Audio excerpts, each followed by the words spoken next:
Oi, bebês! Biologia C, aula 30, cladogramas. Essa primeira imagem aí mostra os domínios. O domínio das arqueias, que como exemplos nós temos as arqueias.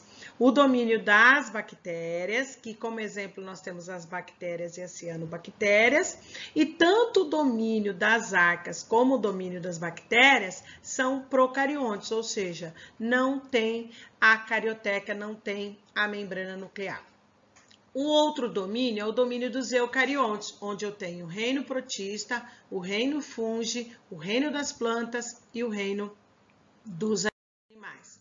Aqui a gente vai falar sobre a anagênese e cladogênese. A anagênese corresponde às características de uma espécie que podem sofrer modificações, como recombinação gênica, seleção natural, que pode levar a uma adaptação evolutiva. A cladogênese é a fragmentação de uma espécie ancestral, ou seja, é a especiação, é a formação de uma nova espécie. Então, eu tenho um ancestral, ele sofreu migração, ele foi passando por mutações, seleção natural, depois ele passou por um isolamento geográfico, até que ele chegou no momento em que teve um isolamento reprodutivo. E aí, a formação de uma nova espécie. Então, nós temos três tipos de representações em relação a essas evoluções entre os seres vivos. A filogenia, a cladística e as chaves dicotômicas. As chaves dicotômicas são usadas pelos biólogos quando eles descobrem um novo ser vivo, daí eles vão comparando as características até chegar no indivíduo em si, a que domínio ele pertence, a que reino ele pertence, e aí a que classe, a que ordem. Então, os biólogos fazem esse tipo de classificação. Então, a filogenia é o termo utilizado para relações evolutivas de um grupo de organismos para determinar suas relações ancestrais entre as espécies que vivem ainda ou que estão extintas. É uma exibição de uma forma de uma árvore, das relações evolutivas entre várias espécies ou outras entidades que podem ter um antepassado em comum, ou seja, um ancestral comum. Tá? Aqui eu mostro a ordem carnívora, né, que é um ancestral, depois tem os felinos, os mucídeos e os canídeos. Todos eles são carnívoros. Aqui houve uma modificação porque o Canis lupus era o original.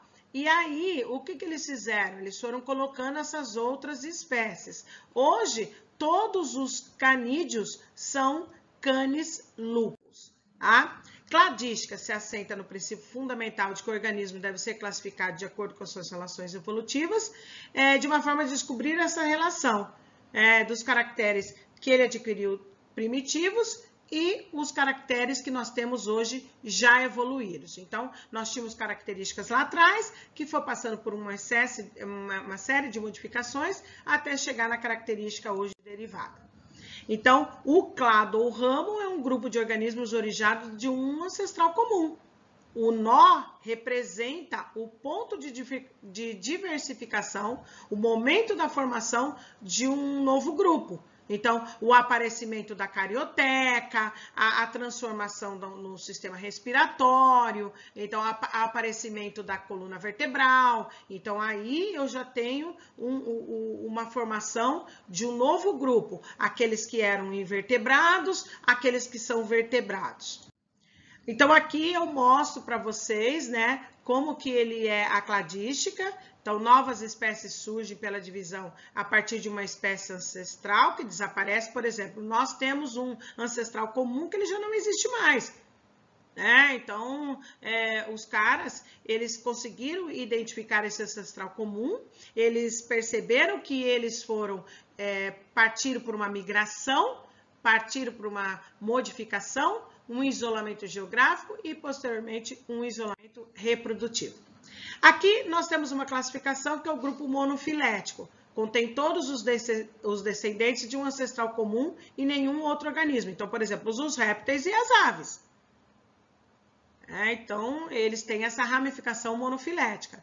Agora, quando eu quero falar dentro desse assunto, eu tenho o caráter plesiomórfico, que é aquilo que tinha antes, o caráter apomórfico, que foi aquilo que eu obtive a partir desse característica primitiva, e o caráter sinapomórfico, que é a apomorfia compartilhada para dois clados, dois irmãos. Então, vamos ver os exemplos disso aí. A presença de vértebras é uma condição apomórfica em relação à ausência, que é plésio. Então, apo é o que veio depois, plésio é o que estava antes. Então, a presença de membros anteriores em serpentes é uma condição plesiomórfica. Elas tinham esses membros, passaram por mutações, aí nasceu uma sem essas patas, esses membros, e essa transformação é uma característica apomórfica, que é a serpente sem os membros. A presença de carioteca, que é o envoltório nuclear, determinadas células, é uma questão apomórfica. Então, os procariontes, eles não tinham essa carioteca. Então, não ter a carioteca é uma característica plesiomórfica. Ter a carioteca é uma característica apomórfica. Ela apareceu depois. Aí nós temos a sinapomorfia, que o prefixo sin indica uma determinada apomorfia que vem depois, compartilhada por um determinado grupo. Por exemplo, as mamas dos mamíferos. Simples homorfias. São características plesiomórficas compartilhadas por 2 ou mais grupos. Presença de 5 dedos humanos e nos lagartos. É uma característica simplomórfica também, pois é compartilhada por ambos e por seus antepassados. Então, tem no presente e tem no antepassado também, tá? Grupo parafilético, inclui um grupo de descendentes de um ancestral comum e que estão incluídos vários descendentes. Só que aqui não tem todos, que nem a gente viu que os répteis e as aves, eles têm uma característica semelhante. Só que aqui eu só vou tratar das características encontradas nos répteis. Eles são pecilotérmicos, ele tem placas pelo corpo. Então, é diferente das aves. Então, aqui eu só vou estudar a questão dos répteis, tá? Grupo polifilético, contém membro que não compartilha o mesmo ancestral comum, as aves e os mamíferos, né? Por quê? Porque os dois são endotérmicos. Lá, quando eu falei de réptil e ave, o réptil, ele é ectotérmico. Ele não controla, ele não tem uma temperatura constante. A temperatura do réptil é variável de acordo com o meio. Já as aves, não. As aves, elas são endotérmicas. Ou seja, elas têm uma temperatura corporal semelhante. Por isso que na anterior, eu separei a ave de réptil e agora eu juntei aves e mamíferos, porque os dois são indivíduos com a temperatura corporal constante, independente do meio. Tá? Não se esqueçam que eu amo muito vocês, estou com muitas saudades. Façam os exercícios. Beijo no coração.